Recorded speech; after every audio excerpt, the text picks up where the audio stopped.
আলহামদুলিল্লাহি ওয়াকাফা ওয়া সালামুন আলা ইবাদিহিল্লাযিনা ইসতাফা আম্মা বাদ।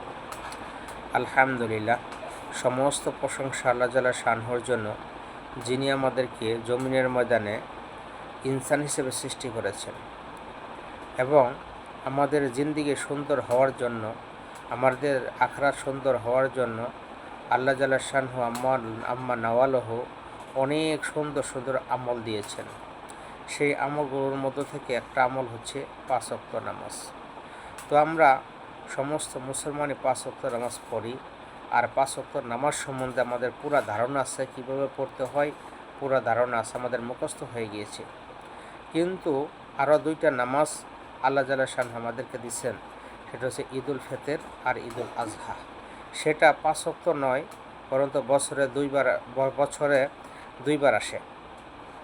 ঈদুল ফিতর একবার আর ঈদুল আজহা একবার, এক 2বার আমাদের আসে। কিন্তু এই 2বার নামাজটা হয়তো বছরে 2বার আসার কারণে আমরা ভুলে যাই কীভাবে পড়তে হয়, আমাদের একটু সমস্যা হয়ে যে আমরা ভুলে যাই, পদ্ধতিগুলো ভুলে যাই।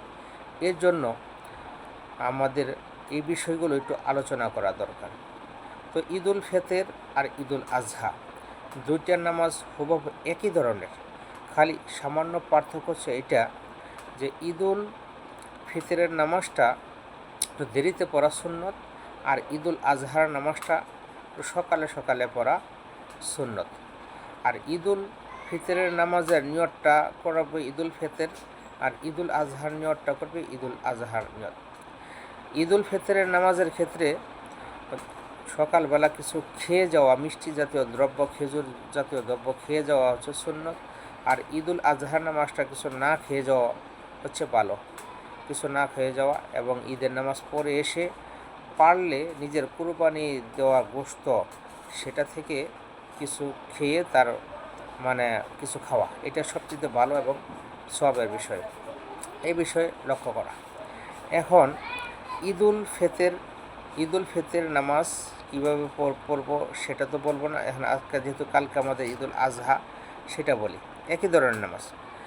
তো আমাদের সবচেয়ে বড় সমস্যা হয় তাকবীর নিয়ে। নামাজে কোনো প্রবলেম নয়, তাকবীর নিয়েই হচ্ছে আমাদের সমস্যাটা, কয় তাকবীরে নামাজ পড়তে হবে। তো তাকবীর নিয়ে একটু ইখতিলাফ আছে। আমাদের ইমাম আবু হানিফা রহমাতুল্লাহ আলাইহির নিকটে ঈদুল আজহার নামাজের তাকবীর হচ্ছে 6টা এবং অন্য ইমামের নিকটে 12টা। যেহেতু আমরা ইমাম আবু হানিফার মাযহাব মানি, সেহেতু আমরা এই 6 তাকবীর দিয়ে আমরা নামাজ পড়ার জন্য চেষ্টা করব। তো আমরা প্রথমে নিয়ত করব। যদি আমরা মুসল্লি হই, মুসল্লিদের জন্য নিয়ত এক ধরনের, আর ইমামের জন্য নিয়ত আরেক ধরনের। মুসল্লিদের নিয়ত হচ্ছে, যেহেতু আমরা ইমামের পিছনে নামাজ পড়ব, সেহেতু আমরা বলবো, আমি কিবলামুখ হয়ে এই ইমামের পিছনে ঈদুল আজহার 6 তাকবীরের সহিত ওয়াজিব নামাজ পড়েছি, আল্লাহু আকবার। এই তাকবীর বলিয়া আমরা হাত বাঁধবো, হাত ছাড়বো না, হাত বাঁধবো। হাত বেঁধে আমরা সানা পড়ব, সুবহানাকা আল্লাহুম্মা বিহামদিকা তাবারাকা ইসমুকা তাআলা জাদ্দুকা লা ইলাহা গায়রুক। সানা পড়ার পর অতিরিক্ত 3টা তাকবীর দিব। তাকবীর কীভাবে দেব? হাত উঠাইব, হাত উঠাইয়া আল্লাহু আকবার বলিয়া হাত উঠাইয়া হাত ছেড়ে দেব। হাত ছেড়ে ছাড়ার পরিমাণ কতটুকু থাকবে? 3বার সুবহানাল্লাহ বলা যায়, 3 তাসবিহ পড়া যায়, এরকমভাবে আমরা ছেড়ে রাখবো। আল্লাহু আকবার হাত ছেড়ে দেব। আরেকবার আবার হাত উঠাইব, হাত উঠে আবার আল্লাহু আকবার বলিয়া হাত ছেড়ে দেব, 2টা। 3য় নাম্বার তাকবীর আল্লাহু আকবার বলিয়া হাত বাঁধব। হাত বাঁধার পর তারপর আমরা যেহেতু মুসল্লি, সেজন্য আমরা সূরা ফাতিহা পড়ব না। সূরা ফাতিহা ইমাম সাহেব পড়বে, ইমাম সাহেব সূরা ফাতিহা পড়বে। সূরা ফাতিহার পরে সূরা মেলাইবে, তারপর রুকুতে যাবে। রুকুতে যাওয়ার সময় গেলে আমরা ইমাম সাহেবের পিছনে তাসবিহ ঠিকই পড়ব। সেজদায় যাবে, সেজদায় যাওয়ার পরও তাসবিহ ঠিকই পড়ব। তারপরে ইমাম সাহেব দাঁড়ায় যাবেন দ্বিতীয় রাকাতের জন্য। দ্বিতীয় রাকাতের জন্য দাঁড়ানোর পর ইমাম সাহেব সূরা ফাতিহা পড়বেন এবং সূরা মিলাইবেন। সূরা মিলানোর পর রুকুতে যাওয়ার আগে আবার অতিরিক্ত 3 তাকবীর আল্লাহু আকবার বলিয়া হাত ছেড়ে দিবে, আবার আল্লাহু আকবার বলিয়া হাত ছেড়ে দেবে 2বার, আবার আল্লাহু আকবার বলিয়া হাত ছেড়ে 3বার এবং আল্লাহু আকবার বলিয়া রুকুতে যাবে। চতুর্থ তাকবীরের সময় সে রুকুতে যাবে। রুকুতে যাওয়ার পর তারপর সে রুকুতে যাওয়ার পর তারপর সে রুকুর তাসবিহ পড়বে, আমরা রুকুর তাসবিহ পড়ব। সে সেজদায় যাবে, সেজদায় তাসবিহ পড়বে, আমরা সেজদায় তাসবিহ পড়ব। ইমাম সাহেব 2 সেজদা দেওয়ার পর বসবে, বসার পর তাশাহুদ পড়বে, তাশাহুদ পড়ার পর দরুদ শরীফ পড়বে, দরুদ শরীফ পড়ার পর দোয়া মাসুরা পড়ে সালাম ফিরাইবে, আসসালামু আলাইকুম রহমতুল্লাহ, আসসালামু আলাইকুম রহমতুল্লাহ।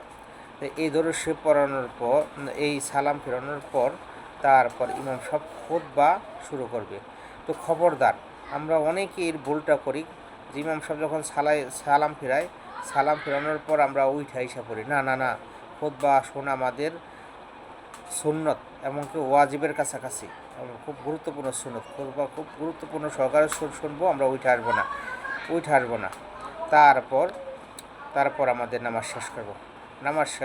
শেষ করার পর তারপর একজন আরেকজনের সাথে কুশল বিনিময় করব। এইভাবে হচ্ছে আমরা ঈদের নামাজ পড়ব।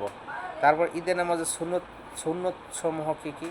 ওই ঈদের নামাজের সুন্নতের কিছু আমল সমূহ আছে। সেগুলো হচ্ছে যে ঈদের দিন একটু সকালে ঘুম থেকে ওঠা, অর্থাৎ ফজরের নামাজটা জামাতের সহিত পড়া। ফজরের নামাজটা দেখেন, ঈদের নামাজ পড়া থেকে ফজরের নামাজ পড়া বহুত উত্তম।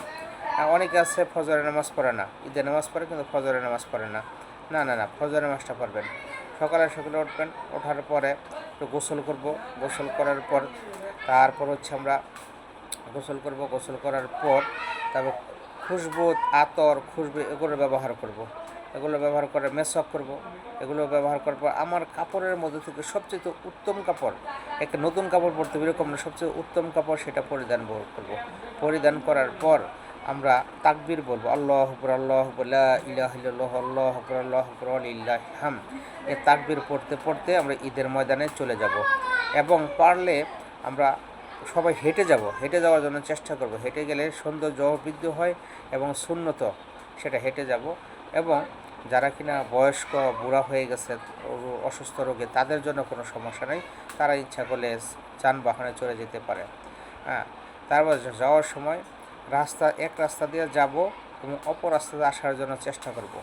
যদি অপর কোন রাস্তা না থাকে তাহলে অপর সাইড দিয়ে আসার জন্য চেষ্টা করব।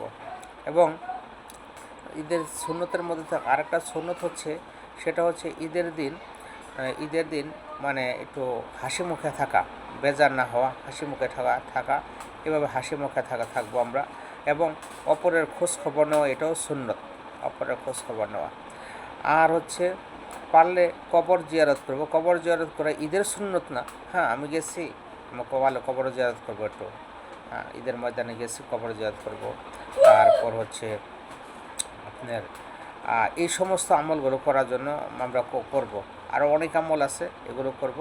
দেখবেন আমাদের ঈদের নামাজগুলো সুন্দর হবে এবং ঈদের নামাজের সাথে সাথে আমাদের আমলগুলো সুন্দর হবে এবং ঈদটা আমাদের আনন্দের মধ্যে কেটে যাবে। আল্লাহ তাআলা আমাদের এই সমস্ত কথা আমল করার তৌফিক দান করুন।